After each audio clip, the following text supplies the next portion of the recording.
Happy Tulip Tuesday. This is the day we share timely tips for the Tulip Pro.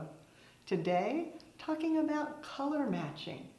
With events and weddings in full swing, you need to be able to talk a floral language of color.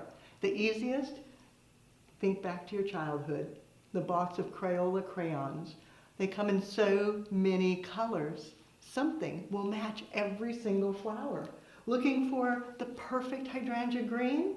Going through the crayons? Finding the one that matches?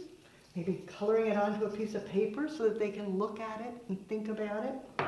Maybe they want ranunculus yellow or the more orangey yellow.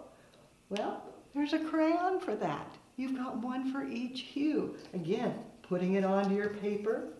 And that way you can have a record of what you talked to with the client.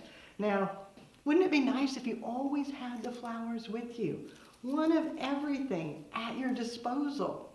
You don't always have that. How many times do you wish you had a particular flower and you don't? Adding in with the crayons, you can talk color easily. There's even a color for Dusty Miller. Imagine that. How perfect. Then if you want to be super artistic, using their colors, you can actually color a picture, showing the colors that will be utilized in the event that they can then take home and treasure as a memory of their time with you.